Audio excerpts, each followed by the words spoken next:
You've been able to build a large following on social media as an influencer for nuclear energy. How have you used your platform to raise awareness about this topic, and what kind of impact do you hope to have? So I had kind of a big platform already from my modeling career.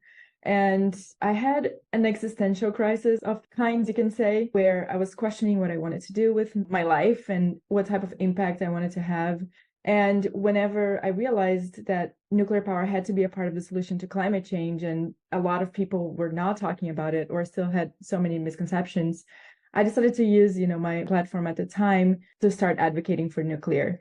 And I started making pretty unique, weird content, but it resonated with a lot of people. And that's how I've been able to grow that platform. And now I mostly just focus on educating the broad audience about nuclear power, why we needed to solve climate change, what the misconceptions are. And it's been a fun journey. And in your opinion, what are some of the biggest misconceptions that people have about nuclear energy, and how do you address them? Obviously, the biggest one is that it's dangerous, which is mind-boggling to me because we have so much evidence in very, very mainstream, academic settings that tells us that nuclear power is one of the safest forms of energy. It's comparable with renewables. And of course, when you compare it to coal, natural gas, and oil, it is extremely safe. But of course, people have these biases, and we can only remember the things that we see on the news, the things that are big in our memory. And so most of us only remember the accidents. There have been 3 major accidents, which is not a lot if you think about nuclear power being a technology that's been used for decades at this point. I think the biggest misconception is that it's dangerous. And I encourage people to look this up on Google. It's not like you're going to find it on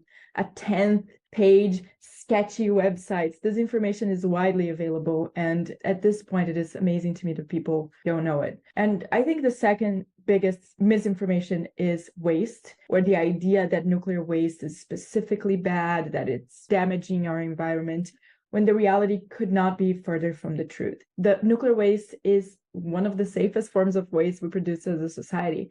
I would argue that we should treat every waste that we create as we treat nuclear waste, which right now comes out of the reactor, is completely contained, accounted for, protected. We don't have a single case in history that we know of somebody being hurt or killed by nuclear waste. So it's mind-boggling to me as well that we focus on this thing that we think could hurt people potentially in the future. Meanwhile, we have the waste from fossil fuels, which is already killing millions of people every year just from air pollution alone, plus all the deaths attributed to climate change, and plastic waste, electronic waste, you name it. There are so many types of waste that are actually damaging the environment right now. And what role do you see nuclear energy playing in the future of energy production, and why is nuclear energy important? I think that we cannot decarbonize our global economy without nuclear power. And I think that a lot of experts and energy experts are coming to that conclusion as well. The closer we get to deploying a huge amount of renewable energy, we now know that those technologies have their limitations. They're great, but they have their limitations. And nuclear can be a complement. I don't see it as just nuclear power or just renewables. I think we're going to need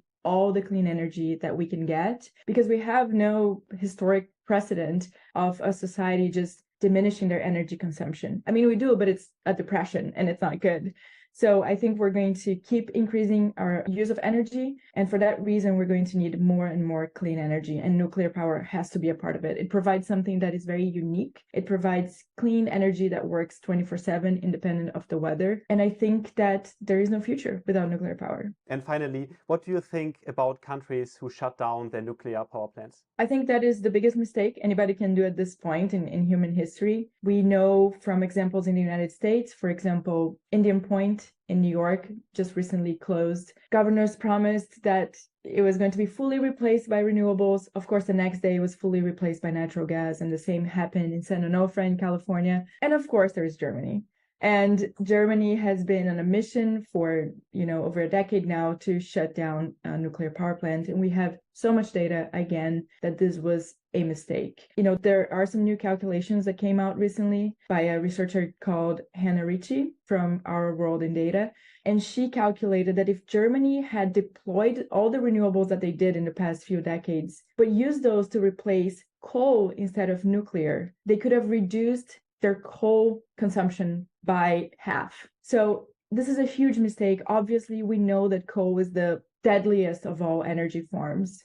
I think it's not a crazy statement to say that more people have died in Germany from coal than in the world from nuclear accidents. So this is just pure dogmatism. And I also know that the German public doesn't want that. The German public was in favor of keeping their nuclear power plants open. So I have a question for the German public, which is, who is representing you? This is a dogmatic, crazy decision, and I think you should make your voices heard.